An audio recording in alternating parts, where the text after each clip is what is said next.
Hey there, I'm Kat, and this is Brews and Reviews.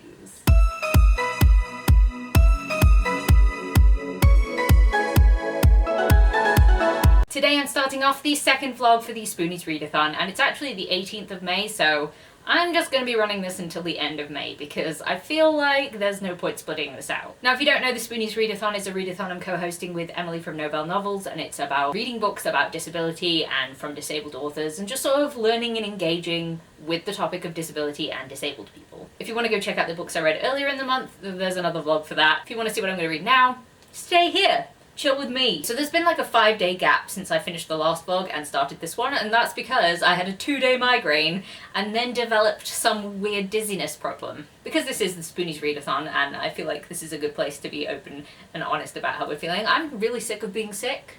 I'm sick of it now. I could just, just be healthy for a bit. I feel like I just keep getting new things that just keep coming to me, and I'm really done with it.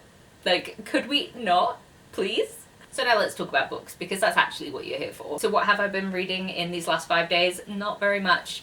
Just Kingdom of Ash. Not really got any great disabled representation, so I won't really talk about it in this vlog. Anyway, yesterday I started reading The Unbroken by C.L. Clarke, and I got about an hour into the audiobook, which is not a true hour because that's an hour on 3.5 times speed, so I got further than, I think I'm up to chapter 7, so I'm not that far into the story, but I am far enough to be like invested in it now. It's like I have to get to 50 pages into a book and then I'm like, oh no, I've really started that book, not like I've sort of started it and it's not enough to sort of make me be drawn to pick it up all the time. I'm in the book now. So this is an African inspired fantasy about 2 women, one of whom was conscripted and taken away to be part of this army as a child, and there's like a whole colonizer thing happening there, and she is just returned to her homeland to sort of act as the soldiers that patrol her home, but she also doesn't really remember it because the last time she was there was a child, so she's feeling very estranged about everything. I can see there being a whole lot of conflict there, and there's another perspective of the princess of the colonizer-y type group who's come to the same place to try and find allies that will support her claim to the throne, and I'm not really sure what's going to happen there. I assume that they are going to team up with each other. The princess is also the disabled character. She has a leg injury, but I don't think that's really been explicitly explained yet, but I'm interested to find out more. I'm interested in the book, so I'm reading The Unbroken to cover the prompt to read a book about disability from a person of colour or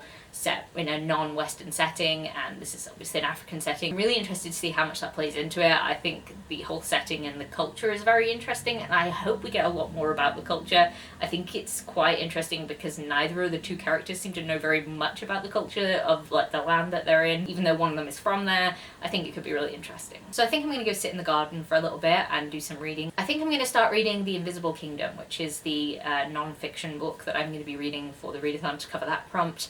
And this one is about chronic illness and about people's experiences with chronic illness, and I think more than that, I haven't really looked into it too much. I'm excited to go and sit down and read it, and I think I'll need to read this one in sort of smaller bites because non-fiction and me don't always gel together, and I think that this might be another one where I have to like put more of my processing power onto it. So I'm just going to sit in the garden, close my eyes and listen to the audiobook. You might have noticed that a lot of my reading right now is via audiobook, and that is because reading with my eyes is taking too much from me right now. Also, the whole dizziness thing it's not working well with reading at the moment, which kind of sucks because reading is part of my job and it's not really something I'm very good at right now. So audiobooks, thank you for being helpful. I'm going to drink my coffee before I go outside because you know that if I take this coffee outside, a bug is going to land in it and I'm not going to be able to drink it, and then I'll be really sad about that because I'm not drinking bug bean juice.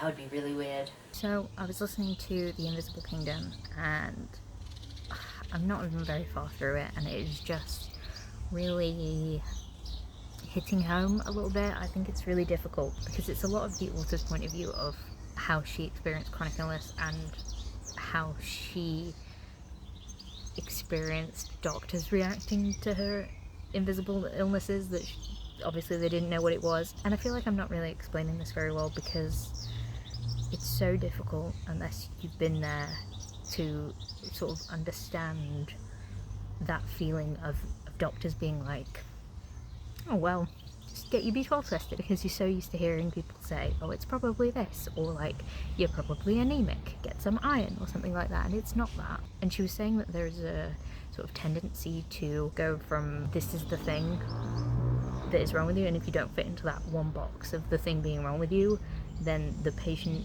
has failed the doctors. And that sort of attitude towards being well and healthy and stuff like that is really quite, I don't know, it felt very accurate, because my previous doctor was just like, oh, well, we've done all the tests and I really don't know,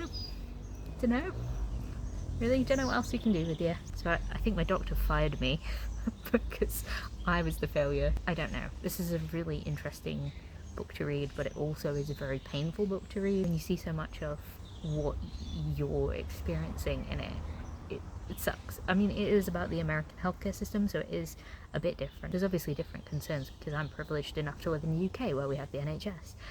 But there's also so little time, and there's so much overworkedness. If you don't fit into the neat hole, the neat little diagnosis category, then are you going to fall through the cracks? I don't know. I feel like there's so much onus on people to have to advocate for themselves and push themselves into this thing and say, no, I'm still sick, there's still something wrong with me, please help me. I don't know. If you don't have the spoons to do that, then are you going to get lost in the fray? I don't know.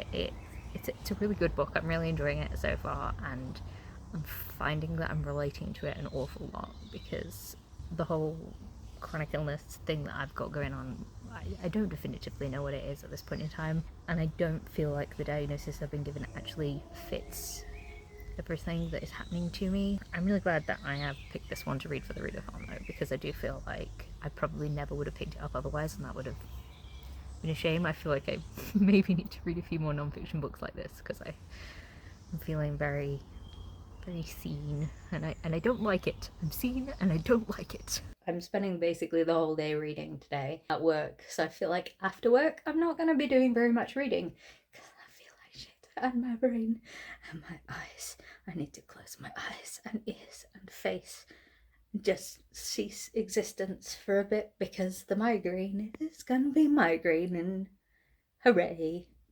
Here's a cat anyway, he's just very adorable. Hello. You say hello.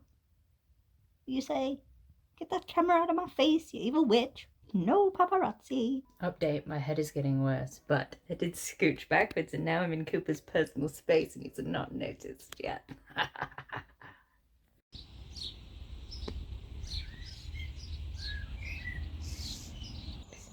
How you doing?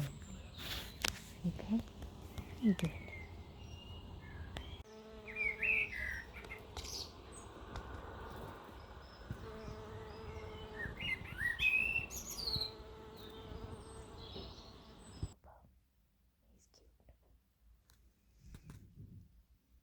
So, I'm not doing super well right now. Got another migraine coming. I'm in a lot of pain. I just really wish I was not in pain right now. Hooray! That's me doing thumbs up. You can't even see. Yeah, I've not done any reading today, and I hurt and I'm dizzy and I hate it. So frustrating about being just in pain all the time and having just so many different things that are just randomly wrong. Just feel like sounds like I moan about it all the time, and like I feel sorry for all of my friends and family that are like nearby, and I'm like, oh, I'm in pain again. It's because it's all I can think about, because all I've been able to do tonight is sit and then lay, and now I'm like laying and my eyes are barely open. Sorry that this is basically me just like talking to the camera with my eyes closed at this point. The light hurts and I'm gonna turn it off again in a second. I just thought I'd check in, and this is a reality for me at the moment, and it sucks, but it's a reality. Maybe I'll bounce back tomorrow. Maybe going to bed in a minute, being in the dark will help, and I'll have more energy then. Who knows? It could happen. I could have a brighter tomorrow. We don't know. I guess we'll find out. Oh, I should have put the camera there. Darkness. I'm so broken right now. I'm not sure this is going to be any usable footage at all. Anyway, I'll check in with you guys when the migraine has hopefully fucked off.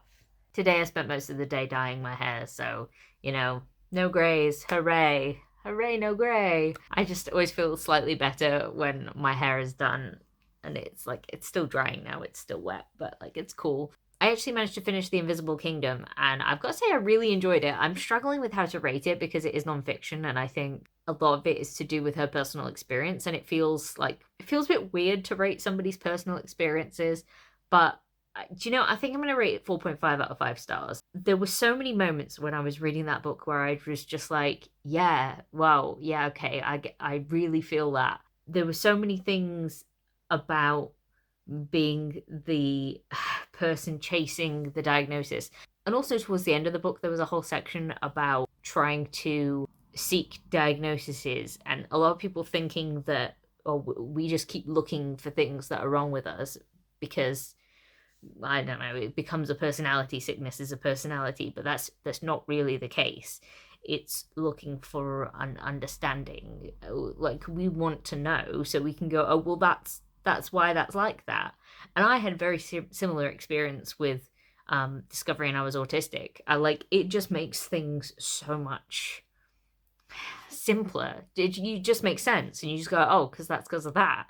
And this was saying something very similar about chronic illnesses, but I thought it was really interesting because it's really hard to explain generally about this book, because there were so many points in it where I just kept thinking, oh, that, I could say that, I could talk about that, I could talk about that. This book just has so many key phrases in it that if I had this book physically, I would highlight them. I would tab this book and annotate it because it's so, I don't know, I feel like it's really impactful if you have a chronic illness, and I think it's really worth reading because I don't know, I felt like I was seen. One of the things I liked towards the end was there was a little section about sort of shifting your mindset.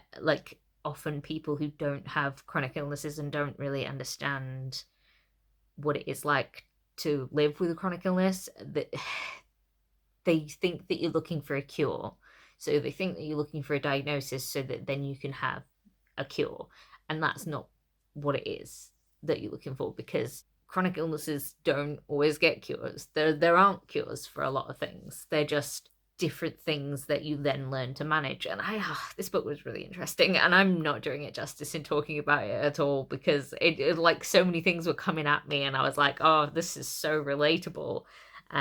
So yeah, if you've got a chronic illness or you want to learn more about chronic illnesses, then I definitely recommend this book. The only reason that I didn't rate it I didn't give it 5 stars was because it's an American perspective, and I have a different healthcare system, so I didn't there were some things that weren't quite as relevant to me as they could be. I think it would be really, really interesting to see something like that from a UK perspective, but I just felt like it was really well researched, and yeah, I'm really glad that I picked that up, because I never ever would have picked that book up without that prompt for this readathon. So it's good to read nonfiction every so often. Broaden your horizons. So it's raining outside, and Cooper has decided to grace me with his presence, and honestly, best work companion ever. He's not making any noise, just being quiet and getting on with his sleeping while I have to work. 10 out of 10, would colleague again. So it's Wednesday. I've not vlogged for a while. I haven't done any reading. That's why, because I got another migraine. And I think I'm basically just living in one big long migraine right now, or essentially the extended symptoms of it, not just the headache part. But I have got a headache and I am really fucking dizzy right now, so that's great. But we move because we have to, because that's what you do as a spoonie. You have to just persevere sometimes. So I did manage to read last night, so I wanted to sort of check in with how I was doing. So I picked up The Unbroken last night, and I read about 13 chapters, which I think is kind of productive. I'm nearly halfway through, I think, something like that. The two perspective characters have sort of lined up with each other, and they're working together out of necessity. I don't know, it's a really weird one because I'm enjoying it. But it's also really hard to read about Terrain, who is the soldier character, is sort of in her homeland, but doesn't feel like she's part of her homeland, but she's also not part of the colonizer land, but she kind of thinks that she wants to be, but that's because she was conscripted, and it's really hard to read about, and I find it really interesting, but at the same time, it's a lot. There is hints at magic, so I am interested to see where that goes, and honestly, yeah, I'm enjoying it, and I want to keep reading it. I might try this afternoon if I can brain, but honestly, I'm gonna go take a nap. It's my lunch break right now, and I'm gonna go take a nap because I need to, because my eyes hurt and my head hurts and I feel dizzy.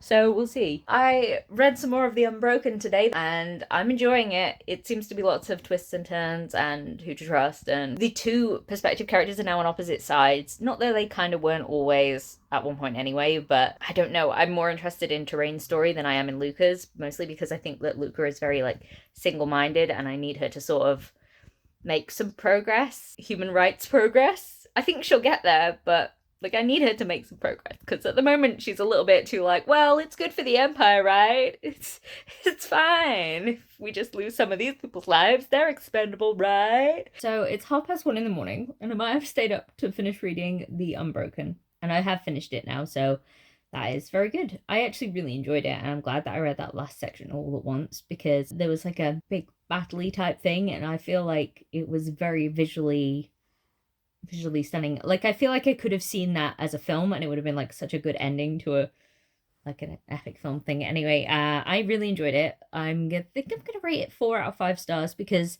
there is like a little bit of me that finds it a bit difficult when the two people that you're trying to root for are just so fundamentally flawed and they just keep making mistakes, and it's like you want to like get behind them, and then you're like, oh no, why have you done that? That's the wrong decision. And then you just sort of get really into it, and I don't think that's the book's fault. I just think it's a me enjoyment thing, and like for my maximum enjoyment, I want people to be a bit smarter, but then at the same time I like it when people do dumb things sometimes, because that's more realistic. So I just looked it up, and I think this is going to be a trilogy rather than a duology, and I know the second book in the series is out, and I'm really interested to see where that one goes, because I think it takes everything back to like the colonizer home country and what's going to go on there politically after the fallout from the end of this book. Well, I really try not to spoil anything, but I think that could be really interesting politically. Whereas this one was more about colonization and people's rights and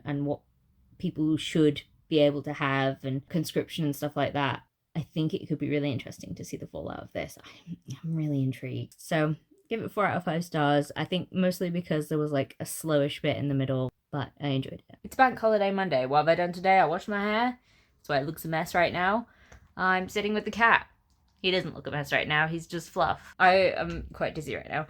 All I've done today really is watch Taskmaster, watch Mad Max Fury Road, and I'm about to go to the cinema to watch Mad Max Furiosa. So the reason I have a headache right now is because I've been attempting to read with my eyes a little bit, and I've only managed to make it like 15 pages today. I managed to read a little bit yesterday as well, but essentially I can't read with my eyes anymore without getting a headache. So I really hope the doctors can like tell me what the fuck's going on, because this is really, it's not a viable existence for me to not be able to read with my eyes. Like, I mean, thank God for audiobooks, because I would be struggling so hard if I couldn't listen to things at the moment. To be honest, it's a good job the only book that I have to read with my eyes is only like 221 pages long, because I may just make it by the end of the month. Anyway, I'm gonna go, because I'm gonna go watch this film. My dad's picking me up. I'm not driving, don't worry.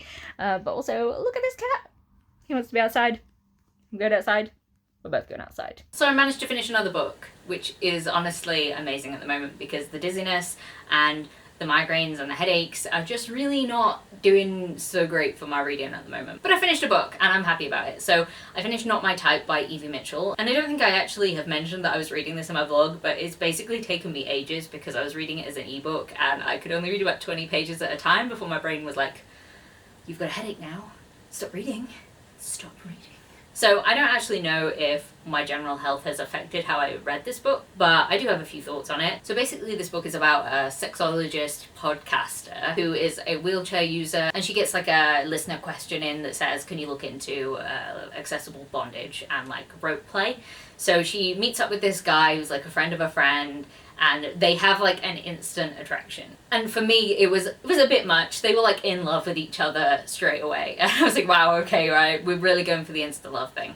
And I think that can work in certain situations, but for me, I was just like, okay, well, we're just going for like easy, switch your brain off kind of romance. But it kind of felt like everything else that was being dealt with in a really interesting way. I feel like it was all very academic, in the sense that you felt like you were being taught something and like you were learning the correct way to say the thing. Like, you were learning the correct way to approach someone in a wheelchair. You were learning the correct way to do consent and all that sort of thing, which is all well and good, but it almost wasn't really inserted into a fictional format, and like, it didn't quite have that like connection between the characters and me. Like, I wasn't like as super invested in them, because I kind of felt like sometimes it was like, oh, the author did some research on this thing and wrote down the correct way that that should be done and was like, done, rather than sort of making it like a real person would say it. It kind of felt like the textbook was saying it,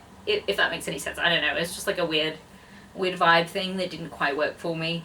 It was still good, like, yeah, it was still good. It was, you know, fine. I don't really have anything else to say. The smut was fine, just pretty average really. I gave it 3.5 out of 5 stars because it just didn't quite hit anything for me, and I think I didn't have the emotional connection with the characters. Maybe that was partly the textbook thing, maybe it was partly the insta-love, maybe I need to be drawn in a little bit more before that happens. I don't know, there's something about it that just didn't quite hit the way I wanted it to.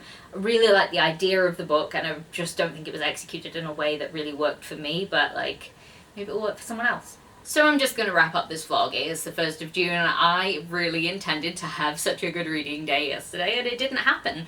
I just didn't read a single thing yesterday. I ended up getting a headache at work, and then I was just like dizzy and headachy all evening, and I just watched a lot of TV because I just can't really do much else when I get like that. But I feel like I wanted to end this vlog on a positive note, which is why I'm filming now. And I feel like a lot of this vlog has been kind of doom and gloom, and I've been like not having the best time in the last 2 weeks. But I do feel like over the past few days I've been back to my doctor, I've been back to my optician, and I've gotten progress with both of those things. And I just kind of wanted to leave this vlog off on a note where I say you kind of have to advocate for yourself. It's really worth advocating for yourself. I know it's really difficult to, because it requires so much energy and so much mental fortitude to actually push through so many barriers. I just keep pushing for yourself, because you are the only person who really cares about your health. You're the only person that can keep pushing for yourself, so you just have to. So yeah, I'm gonna leave this vlog on that note. I didn't read as many books as I wanted to, but I did feel like I had a lot of good quality books, and I'm feeling positive. Even though this whole vlog has been me like, positivity. So if you made it to this part in the video, give me a thumbs up emoji, because I do awkward thumbs up all the time and I just want one back. Thanks. If you like this video, please leave a like, comment, subscribe, and I'll see you in the next one. Bye!